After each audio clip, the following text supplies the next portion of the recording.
Hi అండి, ఎలా ఉన్నారు మీరంతా? నేనైతే బాగున్నానండి. కూరల్లో రారాజు వంకాయ కదా. వంకాయని ఎన్నో రకాలుగా చేయొచ్చు.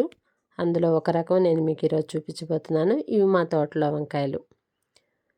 ముందుగా నా ఛానల్ చూస్తున్న వారికి చిన్న రిక్వెస్ట్, నా ఛానల్ తప్పకుండా సబ్స్క్రైబ్ చేయండి, లైక్ చేయండి, కామెంట్ చేయండి.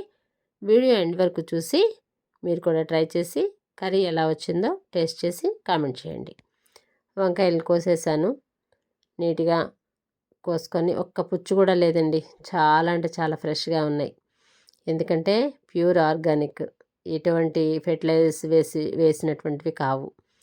సో ఆయిల్ కూడా నేను చాలా కొద్దిగా వేసుకుంటాను, ఎక్కువ నూనె వాడను నేను. ఒక 2 స్పూన్లు ఆయిల్ వేసుకొని అది వేడైన తర్వాత కొద్దిగా ఆవాలు, కొద్దిగా జీలకర్ర, అలాగే రుచికి సరిపడేంత సాల్ట్. గళ్ళుప్పు వేయకూడదు, సాల్ట్ మాత్రమే. ఎందుకంటే ఫ్రై కర్రీస్లోని ఏ కూరలోనైనా సాల్ట్ వేసుకుంటే మంచిది, ఎందుకంటే గళ్ళుప్పులోని ఇసుక ఉంటుంది. అలాగే చిటికెడు పసుపు. ఇవి చిటపట వేగుతున్నప్పుడు కోసి ఉంచినటువంటి వంకాయ ముక్కలను వేసేసి ఒక 5 నిమిషాల పాటు కలుపుకోవాలి. బాగా కలిపిన తర్వాత ఒక చిన్న చిట్కా గమనించండి. నా ఛానల్స్ ఎప్పుడైనా మీరు చూస్తున్నప్పుడు మధ్య మధ్యలో చిన్న చిట్కాలు చెప్తూ ఉంటాను. అవి మీరు పాటించినట్లయితే ఈజీగా మీ వంట అనేది అయిపోతుంది. నీళ్లు వేయకుండా మనం కూరల్ని చక్కగా వండుకోవచ్చండి. మెత్తగా ఉడుకుతాయి.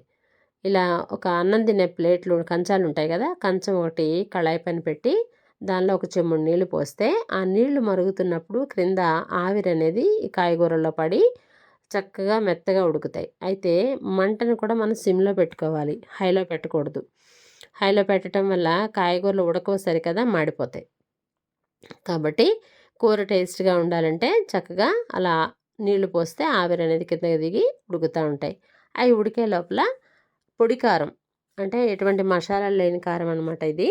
పొడి కారంలోని ఒలిచినటువంటి పెద్ద వెల్లుల్లిపాయ, ఒక వెల్లుల్లిపాయ అంతా ఒలిచేసి దాన్ని ఆ కారంలో వేసి మెత్తగా దంచుకోవాలి. అంటే వెల్లుల్లిపాయ కచ్చాపచ్చగా నలిగిపోవాలి. అలా నలిగినటువంటి ఈ వెల్లుల్లి కారాన్ని ఉడికిపోయినటువంటి వంకాయలో వేసేసి, చూస్తున్నారు కదా నీళ్లు వేయకుండానే ఎన్ని నీళ్ళు వస్తున్నాయో. కాబట్టి అలా బాగా ఒక 5 నిమిషాల పాటు వేగనివ్వాలి. వేగిన తర్వాత ఇలా కొత్తిమీర సన్నగా కట్ చేసి గార్నిష్ చేసి సర్వ్ చేసుకోండి. బాయ్.